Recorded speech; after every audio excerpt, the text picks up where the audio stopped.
why would I start off on a journey by telling myself that I don't deserve to be on the path? So for someone who's also maybe suffering from lack of resources or just had an injury recently or feels like every time they go to class they're just not improving, whatever kind of mental blocks that you're putting on yourself as you're trying to improve as a dancer, it's okay. You're still a dancer. And you still will be a dancer, even if you need to take a break now and again.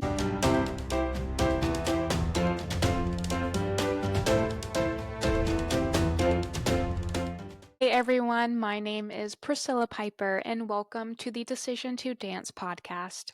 Today's guest is Elena Auclaire, who is based in Northern Virginia, who is 23 years old and is a teacher. This episode is so fantastic. I'm so excited for everyone to listen. So we'll go ahead and get into today's episode. Thank you so much for being here as always, and I hope you enjoy today's episode.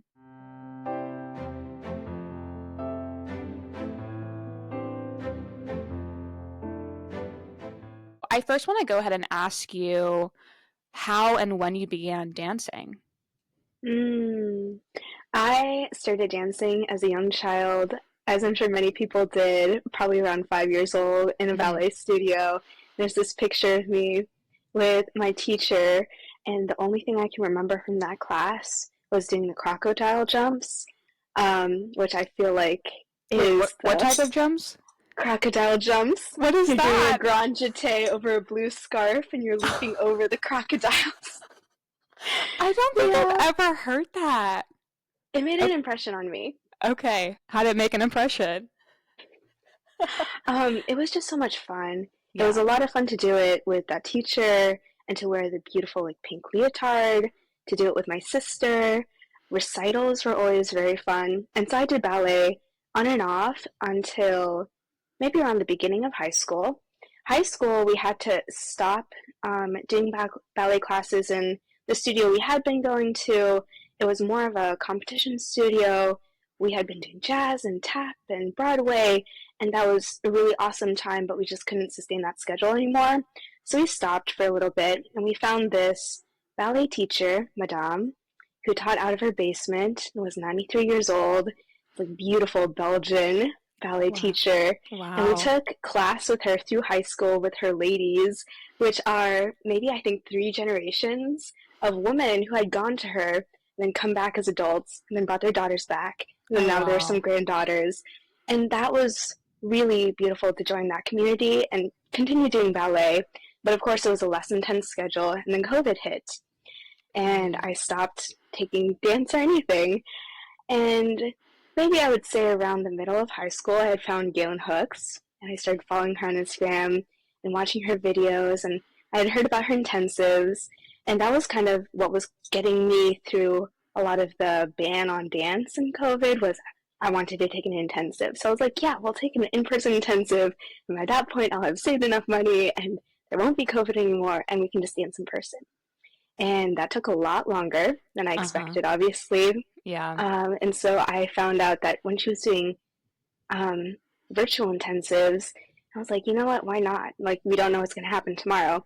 And so I did, and that was maybe the first time I danced in over a year, and it was really awesome because my whole life up until that point, I had just done ballet. And now to do an intensive, just a very strange environment, of course, virtually, and to dance in a style that I wasn't really accustomed to or hadn't explored much, that was a really, huge opening for me and how I was thinking about dance. And so after COVID, I started taking open style classes and drop-in classes at studios around me, and I found another really huge, beautiful community of people who, lived hip hop and had done choreography for a lot of their life and taught K-pop covers and were doing adult ballet classes, and just dance opened up so much more for me recently. And even though I'm not taking classes super regularly, that's how we've gotten to the point where we are today, to be super comfortable and still in love with dance after all that. That is so cool. Oh my gosh, what a neat story of how you got into ballet and continued in that, and then of course we all experienced the pandemic and the shutdown, and we kind of all dealt with that and came across different things during that time, whether it was dance related or not, and kind of, I think many of us were diving deep into those things. And so I think it's very cool that you were able to come across Galen and to do her online intensives. I feel like that saved so many of us Oh, during such yeah. a challenging time. And you were in high school during that time, right? I was. I had just graduated high school 2020, so right at the beginning of everything. Um, what had happened was I was planning on taking a gap year to go to the Philippines and live with my mom's family there. And obviously that didn't happen. Yeah. So I started taking online community college classes and figuring out, how I wanted to do it. So I did finish my bachelor's online through COVID, but while I was doing that, I was able to still work at the same time, explore a lot of different things, take dance classes virtually, which are a majority like, Galen Hook's class. Oh, and we also took a swing dancing class online, my sister and I, and that was a lot of fun to do it, even though it was still virtual. Hmm. But yeah, we got to explore a lot more things than I expected through that time period. Yeah, I feel like during that time with the virtual classes and virtual opportunities, it really opened up opportunities for people that may have not had them before. And to have online classes then I feel like opened up doors to where we are now. There's so many more online classes than ever before. Mm-hmm. And so you've taken in-person and virtual classes. Do you have a preference? I feel like most people are drawn towards the in-person, but I feel like there are still some people that are really against virtual classes. So I'm just curious where you lean. I have such a strong preference towards in-person classes. Yeah. And it's partly because, the effort that I take to get myself there, I feel like it's really worth it, even if I don't have what you could call quote unquote a successful class. Like you didn't do the choreography perfectly or I didn't look good or whatever it is, but still it feels like such an accomplishment. But I'm not gonna hate on virtual classes though, because I feel just like the accessibility of virtual classes was so important and still is important because I think that, especially for me, I had done ballet for such a long time, and I was not a ballerina. I just was that type of dancer. Hmm. And to explore something new, like contemporary, modern, or even hip hop or K-pop covers, I was definitely a little bit scared to do that Hmm. in a class of other people who I didn't know what the skill level was necessarily. So I really value the virtual classes as an introduction because when I first started doing any other style besides ballet or jazz, I was in my basement. And that helped me to really lean in a lot more so that when I finally went to an in person class, I was like, it's okay. I know I look slightly awkward, but I know I actually can physically do this. Hmm. So that helped me commit much more in person classes. Yeah, that's a great perspective. I love that. I think that there's so many pros to the virtual, even though I would agree with you. I prefer the Yeah. in-person, but sometimes you're in situations where there's not as many classes. So where you live right now, are there a lot of in-person classes available around you? There are. Okay. So, right now, it took a lot of research actually, just because I wasn't sure where to find them. First I was just like Googling, then I was like looking on the map to find dance studios, and then I looked on Instagram. And Instagram helped a lot because once I found just geographically studios that were in my location, I could see whether the types of programs they offered included adults open classes. And I was looking for that because I knew I'm not a super beginner. I don't need to do like a ballet one and learn the five positions, but I also can't do a company class by any means. Mm-hmm. So I was trying to look for that sweet spot. It's almost like a rec center class at your local rec center, which is also a really great resource. So once I found the studios, I would find their Instagrams and look at the programs they offered, and majority of them do tag their teachers, which is very helpful because then I can look at the teacher's style and see, in general, do they teach more when they say intermediate, advanced, advanced, or more Mm-hmm. intermediate? And that is a lot of research I was doing, but that's kind of just my personality. So that when I did find it's around maybe 3 or 4 studios in my area that offer the types of programs I was looking for, it would really help to narrow down style and availability and teachers. And that was super, super helpful because I was kind of going in blind. I just had no idea what to expect or Mm-hmm. how to behave, or because I grew up with ballet, right? And Mm-hmm. studio etiquette, like you leave your bag outside, you don't bring your water in, you greet the teacher, and it's so different from an open style class. You Yeah. can kind of just walk in and out. And I was like, oh my gosh, wait, kind of like the student in college that's still raising their hand to be Yeah. excused from class. Right. So It's like you can take yourself to the bathroom. I know. I'm like, Yeah. okay, all right, all right. Yeah, what a great point. Just dance class culture being completely different just based off of style, let alone who Mm, your teacher is or your location or what the level is and all of that.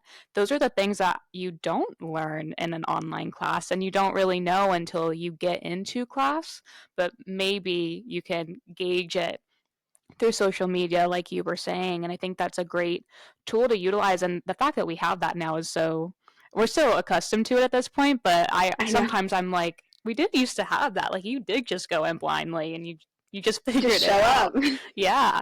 But that's a great point of like, if you want to find classes around you, do your research. And sometimes it is a little tedious and time consuming, but the more effort you put in, see who the teachers are and what styles are teaching and how advanced they are. I feel like that's also important too, because Hmm. if you are a beginner and you step into an advanced class, you may feel super discouraged.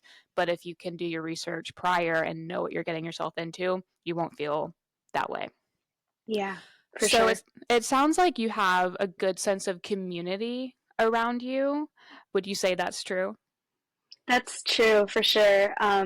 They're in the open style classes, even though they don't run on a session schedule where you're committed for a certain number, there's still, a group of regulars that will show up. And then once you discover the classes and the styles you like taking, then there are the teachers you like to take and the people that also like to go to the same teacher. And then when you go to a pop up class, you'll see people from, oh, I know you from that studio and I know you from that studio, but we're coming for like a special pop up with this choreography or this instructor, things like that.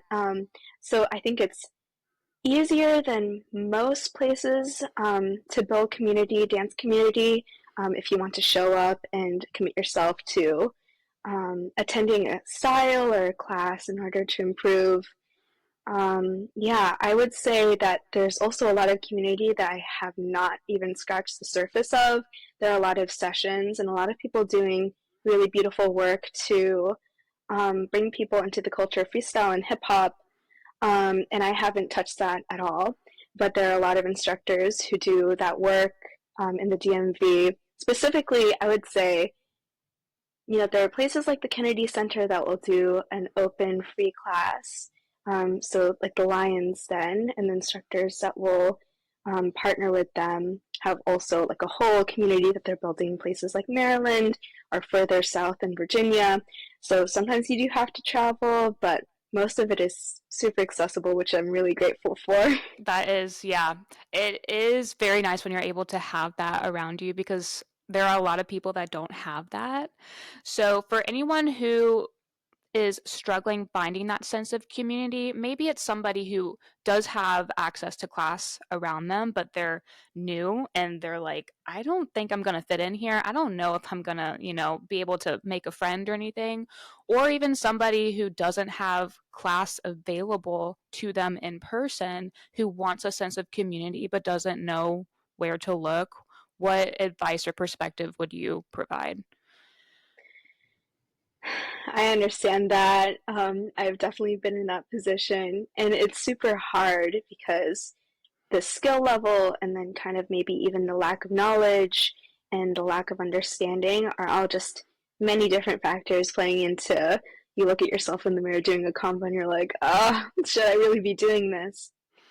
I would say for a person who has classes accessible to them, keep showing up, decide which classes bring you joy first, and then decide I'm going to try to go to those regularly, which instructors you really vibe with, or think provide what you're looking for in your dance journey and commit to those regularly. Maybe even explore a different studio and follow that instructor.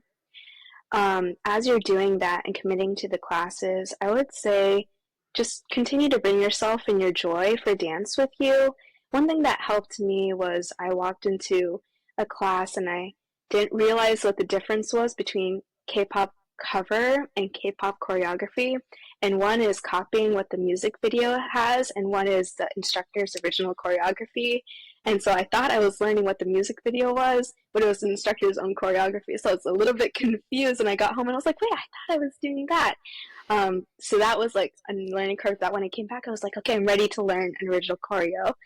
And then as you continue to bring yourself and your joy, support the other people in your class. And maybe you'll continue to see the same people the weeks that you're going. I would say encourage them. And it's just a side comment like, hey, I saw that move. You really killed it. And usually people reciprocate. And sometimes if they don't, that's okay because they're probably feeling as awkward as you. Um, that was what helped me the most because I just decided I'm going to look super awkward. And I don't know what I'm doing and I don't know what this class is really about. But if I can be positive and try to just do the moves and not get frustrated at myself and visibly show that to bring the energy down, then I think that I can help to add value to the class and to the community. So even today, I show up at a class and it's hip hop foundations, and I'm like, I look so bad. This is just doesn't look supernatural on my body, but I'm learning more about the culture and I'm learning more about the moves. And if I can do that with a smile and accept the general corrections the instructor is giving, like we need to get down lower. I'm like, okay, my legs hurt, but let's get down lower instead of I'm tired. I'm not going to do that. I think that's really important. And for a person that doesn't have classes around them and is mainly taking virtual classes, or maybe they bought instruction online and they're doing it in their basement, it's not even live, keep going. It's really, really hard, especially with maybe the limited space that you have, doing it by yourself and not getting that feedback and having to motivate yourself to really set up your materials and just go for it. And it's hard. Keep going because you're doing something that's really beautiful. And I think that it can still bring you joy because for your friends or your community around you that maybe don't have dance on their mind, maybe they're even a little bit dismissive of them, I would say still share it openly. If they love and respect you, they'll love and respect that aspect of you. And I think they might even support you. And just kind of like my friends over here, they don't take classes with me too often. But when they see something, they'll be like, hey, I noticed this and I thought of you. Have you seen this pop up? And I'm like, oh, that is like an advanced company pop up, but thank you for thinking of me. And Mm-hmm. it is like an interesting resource. So just keep sharing yourself like that. I think both of those aspects, the showing up and looking awkward and trying to share your love of dance when it's not built into the community around you, are really hard barriers to overcome. I think that if you're finding joy in it and finding love of your dance, then it will still bring you the gifts that it's supposed to bring you.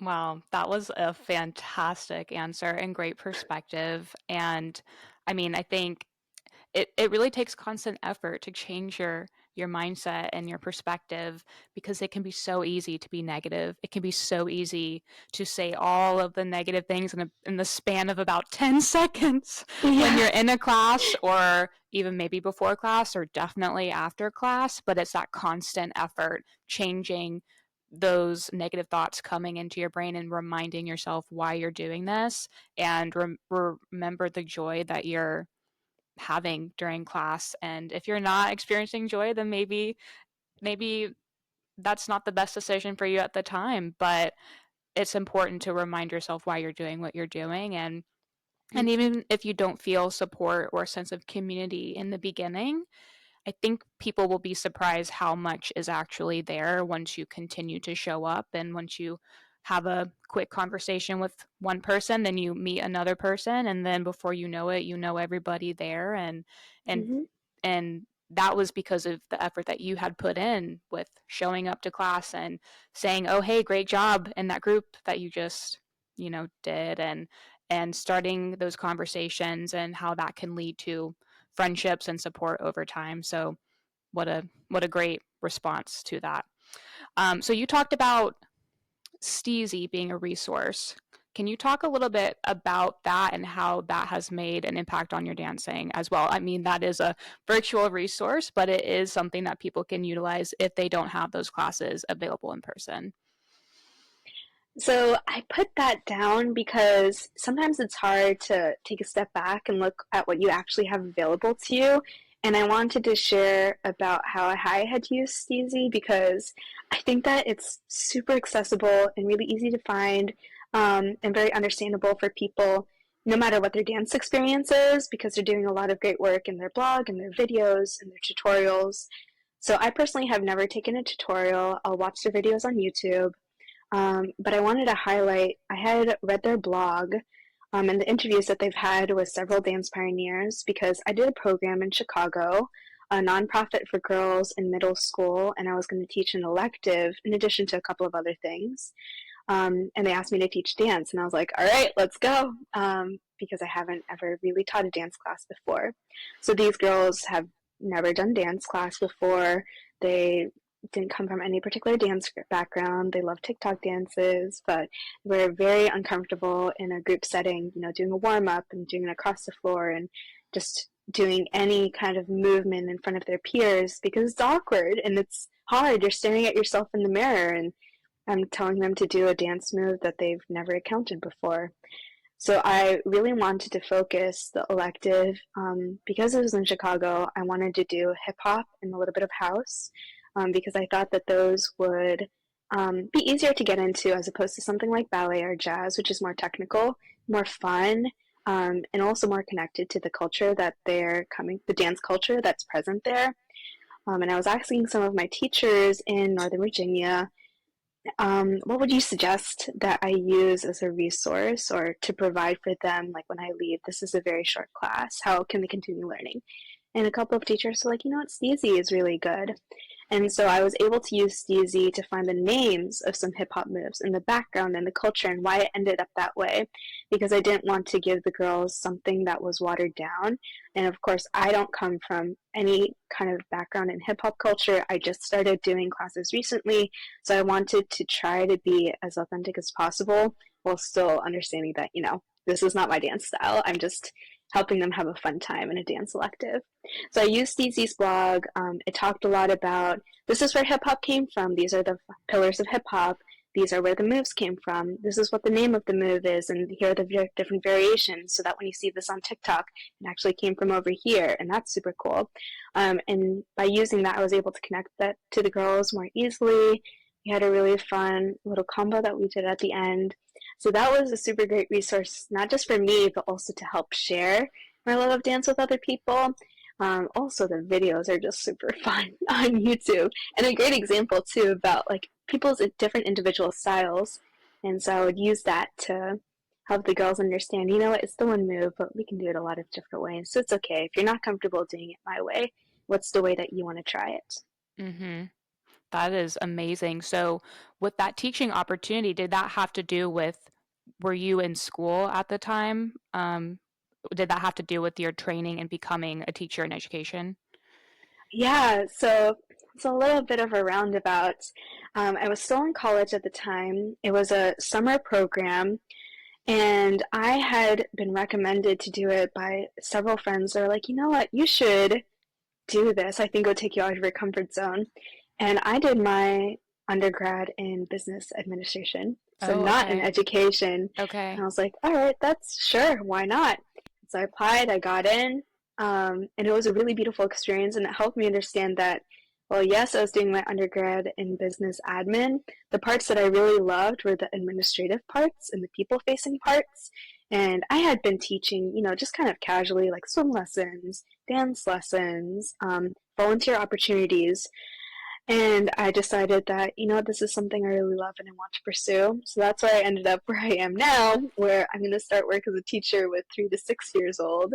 It's at a Montessori school, and I'm very interested in getting certified, for that age to be a lead guide. But since I haven't done it extensively before, I'm going to be an assistant this year, and we're going to see how that goes. So it's a new adventure, but I'm Wow. super excited. That is so cool. I love how things just kind of work out that way. You know, sometimes you go into something you don't even real like think about what the outcome could be, and who would have known that you were like, I want to do this now. I want to teach. And so did you get your master's in education or did you? No, No, okay. yeah, they haven't done that yet. Gotcha. Okay. That's so cool though how an opportunity like that can give you the opportunity to pursue education and to make such an impact on young people and shaping their minds and their perspective on themselves and other people and I think that's so cool you were able to teach young girls dance. I feel like that's so important and you were clearly so thoughtful on how you were doing that and utilizing the resources that were available to you and being very intentional about teaching the education, the background, the culture of what you're providing. So that is such a cool story of how you got to where you are teaching wise. So I'm very excited for you to continue in that role and see what else happens for you. Thank So you. you're welcome. So as a teacher, as somebody who is very busy, I'm sure I know that takes a lot of planning. I'm sure outside of the class from, I've heard from my own friends that are teachers. So, as someone who stays very busy with their work and I know you do other things as well, how is dance fitting into your life right now? Mm. Oh my goodness. Okay, Priscilla. You can be Um, totally honest and if nothing at all, I would love to talk about that as well because that's kind of where I'm at a little bit. So, I mean, that's so real. Yeah, I haven't been dancing a lot recently. I have a subscription to one studio. I have teachers I really love in another studio, and I just haven't gone to any classes recently. And the main reason for that is just sometimes, you're drained at the end of the day, and then you feel like a little sickness coming on. So I'm just like, we're prioritizing our health. That's what it is. I don't mhm. know how true that is, though. So that's one thing that I want to get back into. But yeah, since it has been so sporadic, what I've been trying to do is find and schedule the classes that are foundation classes. I remember like one of the tips Galen was giving was to take classes that are quote unquote easy for you. So that way you can explore your intention during that class more specifically. So for me, foundation classes are a great way to do that because I have trouble committing myself fully physically to the movement that I see the teachers doing because I'll be like, oh yeah, I can do it this way. I'm like, no, why don't I try the way that's being taught? Mhm. So that's what I try to do when I take foundation classes. So they're really great foundation classes in hip hop and Afro and house. I haven't taken as recently. And of course, like the more technical styles, but I haven't not taken those as recently. Gotcha. Well, that is okay. And like I said, I'm also in a very similar boat of not really dancing that often. And there's a multitude of reasons for that for me. Part of it is due to the lack of options in my area. Um, but the reason I bring that up is because I feel like as we continue our lives, things ebb and flow life, you have to prioritize certain things in your life, and some other things get put on the back burner temporarily. And that's just life. That's just how it works. And sometimes that does mean that the things that you love and that dance sometimes isn't your number one priority at the time. Doesn't mean that can't change, but sometimes that's just reality. And so, for anybody that's really struggling with identifying as a dancer because they're like, "Oh, I take class like 3 times a year. I'm not a dancer." I feel like people do that and of course it's not that big of a deal if you don't want to identify as a dancer. You don't have to, but I think it is important to believe that you are and that you can remind yourself you don't have to be dancing consistently to consider yourself a dancer. So for anybody that may be struggling with that mindset and that view of themselves, what would you tell them? Yeah, I've been there. I'm there. I return there. It's the place I visit often. It's important to understand who you are and where you are right now and what you want to commit to and what you're able to commit to. Because the desire for it, I think, is a large part. And then the execution, of course, is another important part. I would say that most of the people that I'm around, and of course me personally, uh, is not a company that we're a part of. We don't have to show up consistently because it's not our job to dance and to put on our performance at a standard that's expected, but instead to show up when we can according to what our body can do, and to do it in order to improve, to a standard that I set for myself. So because of that, if I make it to class once a year, 3 times a year, am I still a dancer? And I want to say yes, because where I am right now, the desire I have for it and the execution I have for it, I'm still a dancer. Because even though there, from an external perspective, I may not look like the typical image of a dancer. Maybe it's in terms of my body image or how I do the choreography or the commitment that I have for it. In my heart, I am a dancer. That is who I am and that is who I want to be. And I don't want to restrict myself from growing as a dancer because I think that I'm not one. Why would I start off on a journey by telling myself that I don't deserve to be on the path? So, for someone who's also maybe suffering from lack of resources or just had an injury recently, or feels like every time they go to class they're just not improving, and they look at themselves in the mirror and they're thinking a lot of different things. Maybe it's just that they're not doing the choreo, or their body doesn't look the same, or their clothes just look so awkward. It just doesn't fit with the rest of the class. Whatever kind of mental blocks that you're putting on yourself as you're trying to improve as a dancer, it's okay. You're still a dancer. And you still will be a dancer, even if you need to take a break now and again.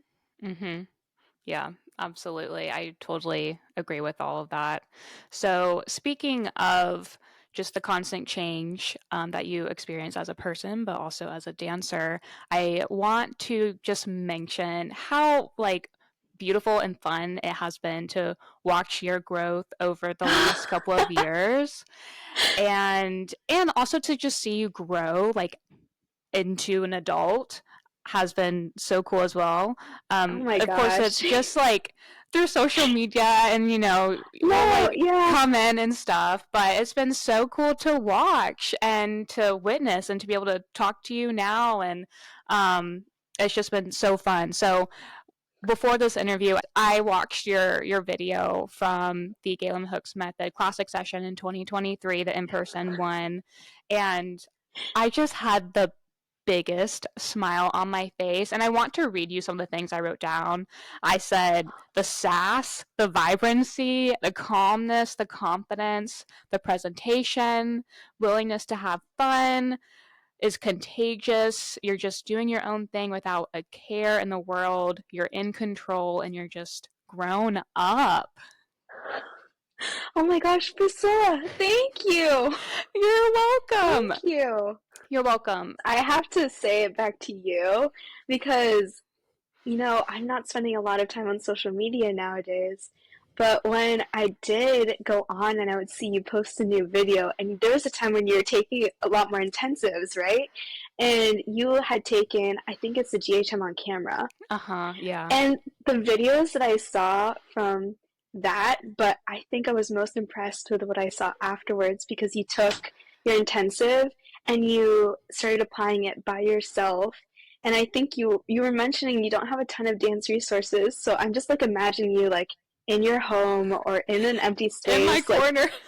In the yeah, literally, right there with the camera, and doing a choreo or a freestyle, but doing, I think, maybe the scariest thing, which is deliberately to the camera, making eye contact with yourself and then posting it afterwards. I felt so happy because I had so much hope seeing you do it, because of course it's the hardest part, watching your video back and you're oh my gosh, that's what my face looks like to other people, up close, right? I know. No, but you, when you did that, I was so happy. I was just yeah, no, this is why I'm dancing. I want to do more of this. And then, of course, I'm not posting anything anymore or even taking a lot of dance classes.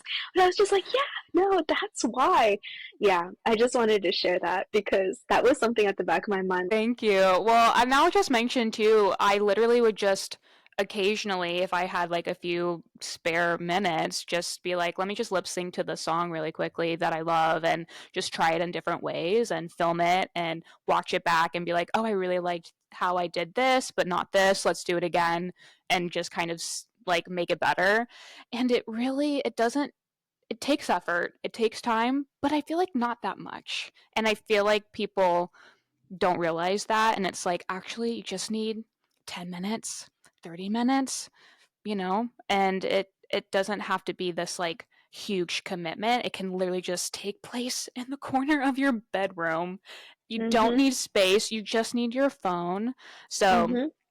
thank you for that. I appreciate it. It has been a really fun experience after doing that intensive and seeing that, oh, I can actually use my face to tell a story. And even though I'm not practicing dance consistently, I will say I still need to work on being able to use my face while dancing, but I know I have the capability because I've been just practicing here and there. So Mhm. thank you for saying that, Elena. I So appreciate she that. took the tips and she put them I into took it. practice. Yeah.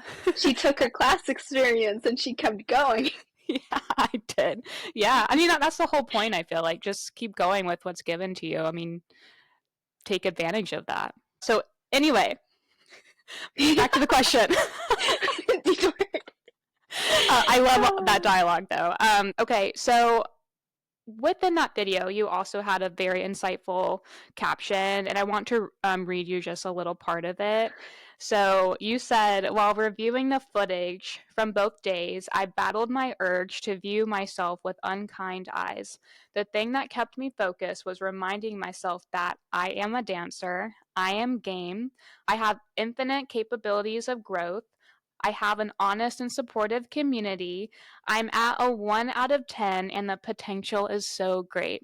So, what I loved out of that piece right there is that you said that you are a 1 out of 10, and the potential is so great, which I think is a refreshing perspective because I think so many people just want that the end outcome. They want to be at that 10 out of a 10 and call it a day. Like that's what they want. But you're excited about being at the 1 out of 10 because you've got like a not a long way to go, but there's so much to learn and that excites you. So, can you talk about what makes you see the opportunity within that 1 out of 10 rather than feeling down about it? Yeah, that was one thing that I was thinking about when I was, pondering my experience and wanting to share that video. And I came up with that sentence, obviously, from my experience in the intensive. And I was like, you know what? This makes a lot of sense to me. I don't know if it's going to make a lot of sense to other people. And the reason why I included it was because it's a mindset that has gradually become more and more important and relevant to me just in so many different areas of my life. And I would say, especially this past year, which has not been a dance heavy year, it's become especially important to me just in my growth and attempts at trying a lot of new and different things in my professional and personal life. The 1 out of 10 I put down because I committed myself fully to the potential I thought that I had at that moment in time, and whether that was actual, it was what I thought I had, so I try to give all of it. And then I watch it back, and I'm like, okay, there's room for improvement. Clearly, it didn't execute in the way that I thought I was executing, which I feel like is a thing. You feel like it's going awesome and you're performing, and then you look at it and you're like, why do I look like I'm doing 20%? I Um, know. That's a very relatable feeling. Yes. yeah. So the 1 out of 10, I did what I did at that moment in time, and I look it back and I see the areas for improvement, and I say, okay, that was my 1. Where's my 2? And I start to work on how do I commit myself even more because I see these other areas that I can fill in or grow or commit to more fully. And I put 1 out of 10 not as a negative thing, like there's a whole lot of room for improvement, but just that personally in my life, I felt like 10 was never really a thing. Obviously, like there's a really high standard I hold myself to in all areas, but am I going to achieve that right now or even in 5 years, 10 years? And am I going to be happy? if I don't achieve it? And the answer is a slight yes, because I want to love the journey more than I love arriving at a specific place. So, especially in dance, I tried really hard, I committed myself, I gave what I had to give during that moment, and then I see I could have given more, and then I try again. And of course, there are just all sorts of immediately applicable areas, like in personal and professional life, where that happens. But for me, without having had a dance class in a long time, going back to a dance class, and I'm like, oh, but I was doing so much better when I was going consistently. I'm like, that's okay. I gave my whole potential at this moment in time, and next time I'm going to do even more. So I would say it's a hopeful outlook and a realistic one, and one that's open and kind of just neutral in terms of where you are, because what you gave was what you gave, and if you want to give more next time, then let's give more next time, but don't condemn yourself for something that you did your best effort at. Mm-hmm. Yeah. Absolutely. I agree. And I feel like there really is something to be said for enjoying the journey, enjoying the process. And I really do believe that if you are able to do that, then you're going to achieve the outcomes that you want to achieve. It may not necessarily be on your timeline, but if you're enjoying what you're doing and you're eager to learn and you see, oh, where's my two? What can I do better? And you're working towards that and you make that process fun and exciting rather than something that's dreadful and not not enjoyable, then if you make it that way, it's going to be tough to continue. But if you can enjoy what you're doing in some capacity and find excitement in the challenges, then I believe you're going to achieve those outcomes at some point in time, and Hmm. you'll just probably arrive and be like, oh, I'm here. Like, who would have Yeah. thought that just enjoying the process was going to get me to where I wanted to be? So I think that's really great perspective. So you talked about personally, professionally, you've been working on things and you hold yourself to high standards, which I think as dancers, many of us do. So I'm just curious, especially because dance isn't at the forefront right now, just what are you focusing on in your life right now? Man, yeah. And I was like, how could I sound any vaguer when I say that? But Well, you don't have to go into it if you don't want no, to. no, I would love to. Um, and that's one of the things I think about sometimes. I'm like, I want to get specific because my specific can be someone else's relatable. Um, so I've been working a lot on being a better friend, building community, being present, being the best person I can be at my work. And one thing that's important to me is no matter what job I'm doing at the time or how quote unquote menial the task is, how can I give my best? Because everyone deserves respect. So I would say that in all of those different ways, especially as we get busier and busier and people try to look for jobs and they move out, and how can I be intentional? Can I reach out to someone that I haven't? And it's only awkward if I make it awkward. I can really just say, hi, I thought about you. Um, in terms of building community, maybe I'm introverting at the time, but it only feels awkward to me. How can I still show up anyway? Because the person that's making the space for the community needs the community to come. So how can I be a good friend in that way? And show up when I say I'm going to show up, and go and do the thing after work, even though I'm tired. So those are the small things that have been at the front of my mind. I would say maybe the larger thing has just been, how can I be a good person, right? If I'm at a 1 out of 10 right now, like where can I grow and how can I do that with what I have? And so for me, a lot of that is, can I be professional? Can I be kind? Can I be respectful? And doing that in my workplace, no matter what the situation is, or if someone's in a bad mood, or if I'm in a bad mood. So I know it's a lot of very general life things that all of us try to do very consistently. I feel like right now, with just everything the way that it is. I think it's more important ever to drill down into, well, if I feel like I can't affect large scale change, how can I do it with the person next to me? Which is not to say large scale change is not important, because that's something that I haven't committed to a lot. Um, but can I start now? Um, yeah, yeah. So, Wow. in many different ways, just trying to Yeah. do all of that.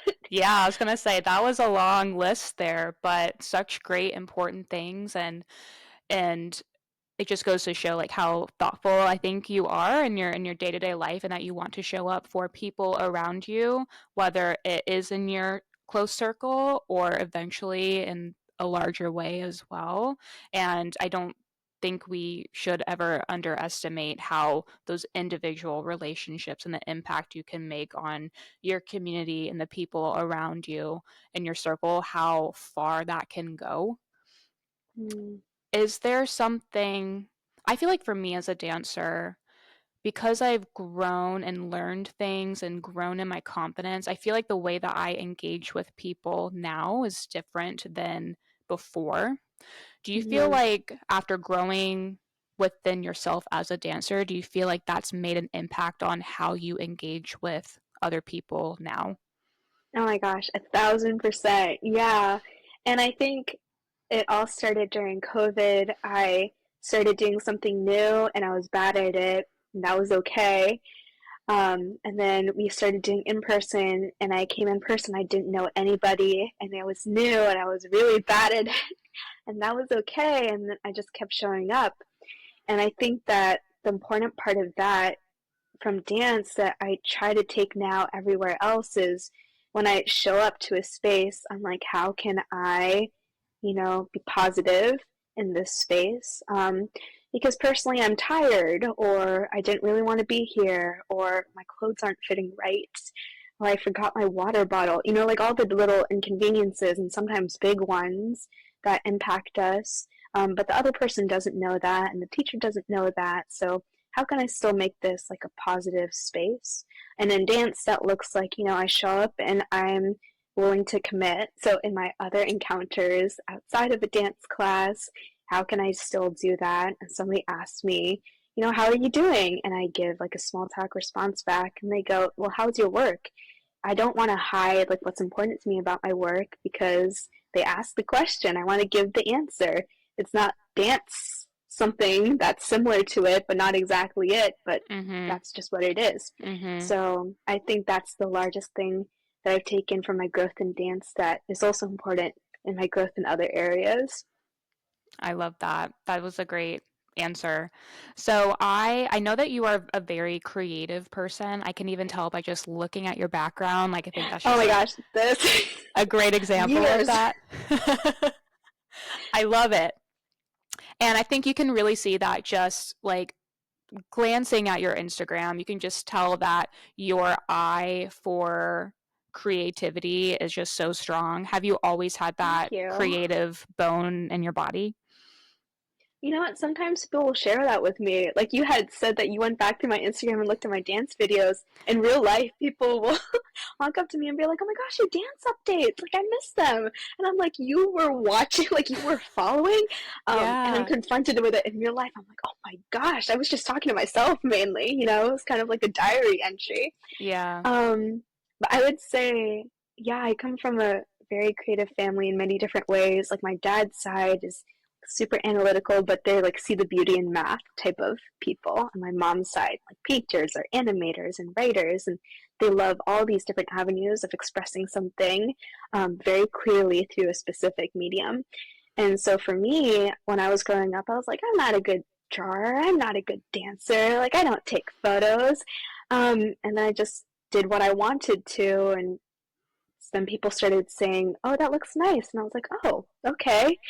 The external affirmation was such a surprise to me, because I was just like, to me, it looks fine, but there are other more beautiful things. And that comparison is something that I still fall into, where I'm just like, even in this conversation, I'm like, oh my gosh, and so many other dancers have like such insightful perspectives. And I'm like, no, it's okay. I want to share what I want to, because I think that there's still value in doing that. So in Mm-hmm. terms of like creativity, um, I I don't know. I think the most important part about doing it to me was being intentional about finding beauty. Um, and that sometimes means making it, and sometimes it means finding it. And I love taking photos of just everything because I love to document in that manner. Mm-hmm. And that's helped me see, like, it's a mess right now, but it's a mess because I did a lot of good work here. And so I can take a photo of that. And in dance, sometimes you watch it back and you're like, you are a sweaty mess, but there's still a lot of creativity happening here and you're building the muscle of that. So I think that what was important to me was I didn't feel talented necessarily growing up, but I wanted to build that muscle of creativity. So I would encourage other people as well. It can feel really awkward and maybe it's not supernatural to you, but if it's something that you're finding beautiful in other people, why not just try it for yourself? Like, what's the worst that can happen? Nobody's going to cast you out and be like, you don't deserve to be a photographer or anything like that, And if they do, they don't deserve to call themselves that either. So, Mm-hmm. Yeah, absolutely. It's really funny. I feel like we don't even realize the impact we make on just our social media posts. And I don't think about that either because I've gotten comments from people too, whether it's in person or through a DM or something, and I'm like, oh, I didn't realize like my dancing made an impact on somebody else, or the feel like fact that somebody was watching. I know. I mean, obviously people do, but I don't even realize sometimes that people are either like inspired from what I'm doing or they just are enjoying what I'm posting. So I think we don't realize the impact that we have, and the fact that we have social media too is so cool. And like you were saying, maybe you're not a photographer, but really Instagram started out as a platform where everyone was just taking pictures. So Instagram gave everyone the opportunity to become photographers. Yeah. So, and now it's like you can do literally anything. You can post anything on Instagram and show your creativity. But I think many people, I think depending on like their upbringing or what they were taught in school, I think that can all play a part in all of this as well. But like I know people in my life who have a hard time finding like a hobby or that creative outlet because that's just not something that they did growing up. But I think that's a great point of like just see what interests you and get started in that and just continue in that and see how that can evolve and just do something that you enjoy. It doesn't have to be this big thing that you commit to, but just find a way to incorporate something that you enjoy, even if you're a beginner, even if you're not great at it. And it's okay if you're not. I think many people also struggle with that, but that it's okay to start from the beginning and just see what can happen. Mhm. Mhm. Like, I can be a dancer without dancing in a crew or a company. You can Mhm. take photographs. It's okay. Mhm. Exactly. So for anyone that is struggling with being a beginner or being like the worst one in class, what would you tell that person? Because I think many people, unfortunately, can feel that way and get into a class and they're like, I'm not going back. Like, I don't Oh. want to be the worst one. I don't like feeling like I don't know what I'm doing. But I love dance. I love watching it, but I just don't know if I can do this. What would you tell somebody who's struggling with that? I'm gonna say again, been there, revisited, stamped the frequent flyer. um, yeah, I think that what helped me was I went into class and I was like, I'm gonna look stupid anyways. Why not just do it 100%? And Yeah. then I started getting slowly better. And when the instructor would be like, okay, we're gonna do this move or this groove, and just keep repeating it, and I was comfortable and I felt confident doing it and like bringing some more personality or adding in some variations. And as I would do it, I would have then like the mental space to be able to look around a class finally instead of trying to just focus on what my body was doing. And as I look around the class, I see people that are like way better than me. And I'm just like, oh, I want to do that. Like, I want to just do that groove. Like, it's like breathing. And then I see people who clearly it's their first time doing it, and sometimes they have trouble doing the two step. And what strikes me about that, and I wonder if other people saw me the same way, is the person who is like really struggling, but is like looks focused and is like keeping their eyes up and doesn't look ashamed of themselves. They don't look bad. Like, and this is not me trying to judge a person in class, but just genuinely, if it helps to hear an external perspective, I don't notice anything besides the fact that you're trying really hard, but I'm also trying really hard, so that's what I see in common.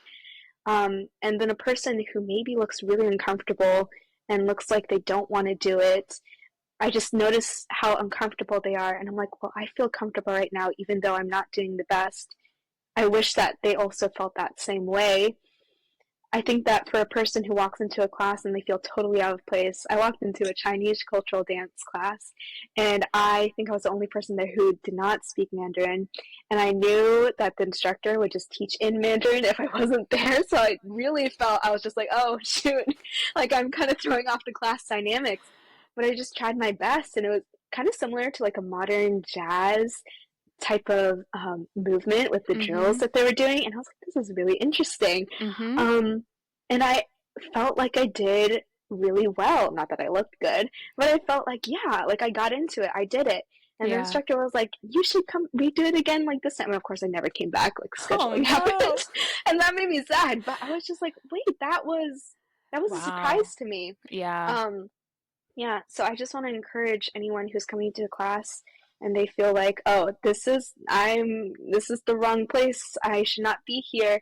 It's okay. Just smile at yourself in the mirror.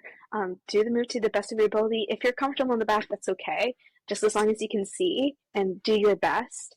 Nobody is gonna condemn you for trying. So I would encourage you to keep going, because the one thing that helped me when I showed up at the first time as a beginner was the instructor like smiled in the mirror at everyone, and it was not towards me specifically, but I was like, oh, okay, let's go, let's have a class. So I try sometimes in class, like somebody walks in and we're gonna smile and get started with the jumping jack warm ups, you know? Yeah. So it's hard. It's hard, but I know. keep going. Yeah, that's why I ask, because it really is so hard, and I've been there too, and I love the analogy of the passport stamps. I'm like, man, how many would I have right now of the number of times I showed up and was the worst one in class, or felt like I didn't know what I was doing, or all of those things. I think I'd have a whole book.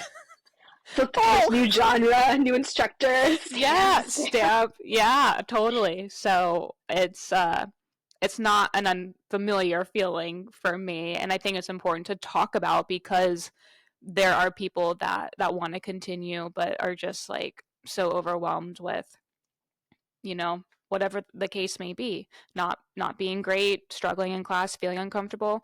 But that is a great point of, maybe even if you feel uncomfortable in that one class, maybe there is a different class available. Maybe you do need to try a different instructor, and that can be a little tedious to continue trying new things, but it's also part of the process.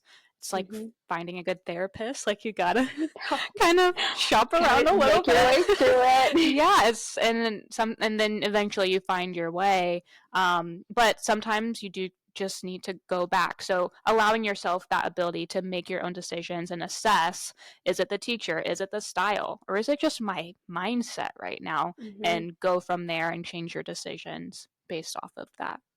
Mm-hmm. Okay, so the last question I want to ask you. So I feel like you would maybe do a photo shoot in like a beautiful area. I feel like that's something that you would do, like with your friends or something. Yeah. So, if you were doing a cute photo shoot and you were the one modeling and you were dancing around between takes, and there's somebody walking by, maybe you're in a park or something, and they're watching you, and they come up to you and they're like, "Oh, I can tell movement really does something for you. Why do you like to dance?" What would you tell them? Oh my goodness. Why is movement so important? I think I just need to. Everyone needs to. And I think that no matter your capability, and sometimes it's restricted in a way where you can't stand, or your arm, or your neck, sometimes your face, maybe it's physical or maybe it's mental. I think that movement is too important to let go of because just like we move forward and grow and learning and advancing professionally and personally, why not our bodies too? And I've done some thinking recently about, how do I see myself and how do I want to present myself? And sometimes you look at yourself in the mirror and you go, this is what we're working with today, and you just gotta go. Sometimes I show up at a class and I'm moving my body and I'm just like, this is what we're working with today, let's go. And I think the important part is just the let's go. We start here and we keep going. Um, so if maybe you're thinking about not moving today, I think you should just stand up from your chair for a little bit. I think it will be good. And especially hearing the music. Oh my gosh, wait, no, I want to say this. I want to say this. Um, I think the music is the important part too, just because it's also connected. Because if I'm moving because of something, and maybe it's the music and the meaning there. And sometimes it's something like a joy that causes me to move, or an emotion that causes me to move, or an anger. And I think that's important because movement is expression, and you need to express yourself. And some people do that in different ways, but I think movement is one of the most important ways. So just like music can cause you to like do a little dance in your car as you're going along. I think that music and movement and your intentions behind it and the reason why you're doing it are all reasons why you should insist on doing it for yourself, to share and express who you are. Mm, I love that. So why do you do that for yourself? Because I'm an important person and I have dignity and worth and I respect myself and I want to share that with other people because I want to respect other people. But most importantly, I want to understand they have dignity and worth too. If I cannot share with someone verbally why they're important, maybe I just don't have the words for that time, can I share with my example that they should be able to find expression and do that for themselves? How dare I say that to someone if I can't do it with myself first? So that's why movement is important to me. How can I tell someone else to love dancing if I don't do that first? Mm, great answer. Thank you so much for making the time to be on the Decision to Dance podcast. I really enjoyed hearing you and was so glad that you were able to take the time. So thank you for doing this. No, thank you for doing all of this to help people share why they love dance so much. I just want to keep hearing more about you and your dance and the reason why we're doing all of this and to be able to share that with you too. This was just so much fun. I love being able to have this conversation with you. Thank you so much for being here. It just means the most as always, and we will see you all in the next episode.